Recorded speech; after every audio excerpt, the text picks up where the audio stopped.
வணக்கம் மதுரை மக்களே, சில்வத்து ஜீவிக்கு உங்களை மனமார்ந்த அன்போடு வரவேற்கிறேன். இது எனக்கு ஒரு புது எக்ஸ்பீரியன்ஸ். மதுரை. ஸோ நல்லாவே சூப்பரான 4 கோவில்கள் சுற்றி பார்த்துருக்கேன், காட்டியிருக்கேன். உங்களுக்கு நான் காட்டுறேன். கண்டிப்பாக வீடியோ ஃபுல்லாக பார்த்துட்டு எனக்கு கமெண்ட் பண்ணுங்கள். இப்போ இருந்த லொக்கேஷன்லேருந்து நம்ம இருக்கிற லாட்ஜுக்கும் லொக்கேஷனுக்கும் 30 kilometre daily, up and down 60 kilometres வரும். டெய்லி ட்ராவல் பண்ணி தான் போயிட்டு வந்துட்டுருக்கோம். மதுரையில் எல்லாமே ஸ்பெஷல். பட் மதுரை ஸ்பெஷல் வந்து பார்த்திங்கன்னா 4 திசைக்கும் 4 மலை யானை மாதிரியே இருக்கும் பாருங்கள். யானை படுத்திருந்து அந்த தும்பிக்கை அந்த கால் பகுதி வரைக்குமே ஃபுல்லாக இது வந்து யானை மலைன்னு சொல்லுவாங்க. அப்புறம் நாகமலை சொல்கிறாங்க, அப்புறம் பசு மலை சொன்னாங்க, இன்னொரு மலை ஏதோ ஒன்று, அதை நான் மறந்துட்டேன். 4 மலை மொத்தம் சொன்னாங்க. பட் முடிஞ்ச அளவுக்கு நான் வந்து கவர் பண்ணியிருக்கேன். அந்த யானைமலை முடிகிற இடத்துல தான் எங்களுக்கு ஷூட்டிங் நடந்து முடிஞ்சுது. ஸோ உண்மையாலுமே ரொம்ப டிஃப்ரென்ஸாக இருந்தது. மீனாட்சி அம்மனுக்கு வந்து பாதுகாப்பாக இந்த 4 மலையும் இருக்குன்றது ஐதீகம். 4 மூலையில் வந்து இவங்களெல்லாம் மீறி வர முடியாதுன்றது ஐதீகம். எஸ்பெஷலி வந்து கருப்புசாமியோட அந்த வெட்டருவா, வெட்டருவாவெல்லாம் பார்த்துட்டு நான் பிரமிச்சு போயிட்டேன். மதுரைனாலே வந்து நம்ம சூரி சாரோட அம்மன் ஹோட்டல் ஃபேமஸ் இல்லையா? ஸோ அதையும் பார்த்துட்டு இருந்த வயல்வெளியெல்லாம் பார்த்துட்டு அந்த யானைமலை தான் எவ்வளோ பிரமிப்பாக இருக்குங்கிறத பார்த்தேன். பசுமலைன்னு மாடு மாதிரியே இருக்கும். அது பசுமலை, நாகமலை நாகப்பாம்பு படுத்துருக்கிற மாதிரியே அந்த பக்கம் தான் யானை தலை மாதிரி தெரியுது. அதுதான் யானை தலை. அதுதான் அது யானை தலை மாதிரி தெரியுது. காலை நீட்டி தான் படுத்துருக்கோம் பின்னாடி. இது வந்து பாதம், அதனால தான் பாதம் மட்டும் உயர்த்தி இருக்கும். பாதம்னால உயர்ந்துருக்கும். அப்படி போக போக கீழே இறங்கி அப்புறம் திருப்பி வரும்.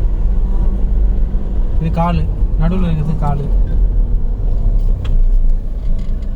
அது உடம்பு, அந்த குடப்பா இருக்கிறது. அதிகாலை மணி 5:40 மதுரையில். Good morning. விஷ்ணு கோவில்னு சொன்னாங்க. நான் இங்கேருந்து போகும்போதே பார்த்துட்டேன்.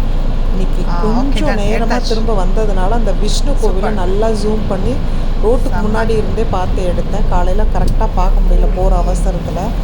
காலையில் இங்கேயும் படத்துலேயும் ஃபஸ்ட்டு ஷாட் வாங்கிட்டோம். சந்தோஷமாக இருந்துச்சு. என்ன பண்ணுறது, தூக்கம் தான் இல்லை, பரவாயில்ல.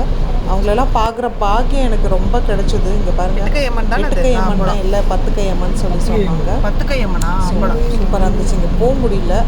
பட் வெளியில் நின்று சில்வித்து ஜிவி நேயர்கள் எல்லாருக்குமே வந்து வீடியோவாக கேப்சர் பண்ணிட்டேன். இதை விட கிளியராக யாரும் கேப்சர் பண்ணியிருக்க மாட்டாங்கன்னு நான் நம்புறேன். பிகாஸ் காரில் இருந்த டிஸ்டன்ஸில் அவ்வளோதான் பண்ண. பின்னாடி அந்த நாகத்தை என்னால் கவர் பண்ண முடியல.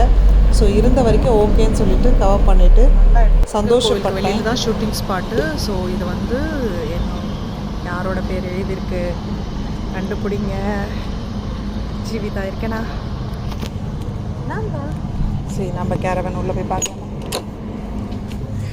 ஜிவி கேரவன் நல்லபடியாக தெய்வ தரிசனம் போய் வந்துட்டேன். ஜிவி, ஹவ் இஸ் இட்? நல்ல தரிசனம். அப்பப்போ எந்த ட்ரெஸ்ஸில் ஒல்லியாக இருக்கேன், எந்த ட்ரெஸ்ஸில் குண்டாக இருக்கேன்னு செக் பண்ணிப்பேன். வேறு ஒன்றும் இல்லை. வரும்போது இப்படி தான் வரப்போகிறோம். ஹாய், பிரகாஷ் தான் நம்மளை இன்றைக்கி வந்து பழமுதிர்ச்சாலை கூட்டிகிட்டு போகிறார். அப்படி நல்லா இருக்குது, டிஃப்ரெண்ட்டாக இருக்குது. ஹாய், போயிட்டு உங்களை காட்டுறேன். படிக்கலாம், நீங்கள் பாருங்கள். அது இதுவா? இதுதான் வந்து ஔவையார் வந்து சுட்ட பழம் வேணுமா சுடாத பழம் வேணுமான்னு கேட்ட மரம். இது வந்து எங்கே இருக்குன்னா அழகர் கருப்புசாமி கோவில். Yes, hi. இந்த கோவில்கிட்ட இந்த மரம். ஸோ உங்களுக்கு இதை காட்டணும்னு விரும்பினேன். பார்த்துக்கோங்க, போகலாம். ஹாய். பழமுதிர்ச்சோலையில் இருக்கோம், போயிட்டு காட்டுறேன்.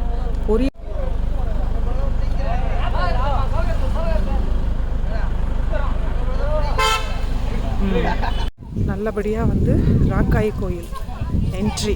Okay okay, come on. ஜில்லுன்னு இருக்குது, செம்மையாக இருக்குது. சந்தோஷப்படுறேன், ரொம்ப சந்தோஷப்படுறேன். இந்த தீர்த்தத்தில் கம்பல்சரி குடிச்சிட்டு போகணும்பாங்க. குடிச்சிட்டும் போகலாம். நல்லபடியாக கோவிலுக்கு போயிட்டு தரிசனம் முடிச்சுட்டு வந்துட்டேன். ராக்காய் அருளால். இங்கே பாருங்கள், வீடியோவில் இருக்கும். கெட்டி மேலே நடக்குது. இது ஆறுபடை முருகனா? ஆறுபடை முருகன் 6வது வீடு. 6வது படை ஆறுபடை முருகனோட 6வது வீடு இது.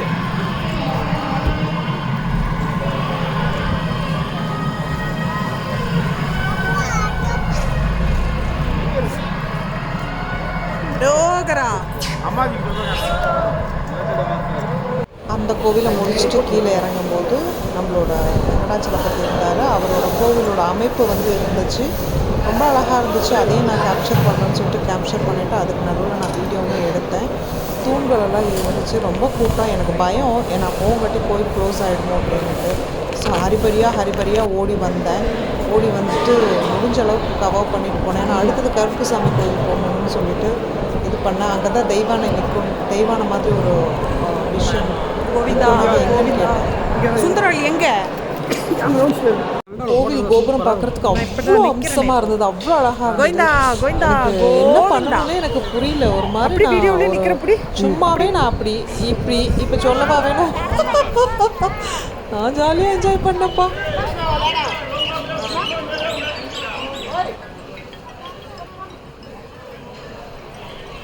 நல்ல ஃபோட்டோஸ் எல்லாமே நம்ம பிரகாஷ் எடுத்து கொடுத்தாங்க. ஒரு தம்பி மாதிரி தான், தம்பியே தான். ஒரு மாதிரி சந்தோஷமாயிட்டேன் நான். எப்படி ஓடுறேன் பாருங்க நான்.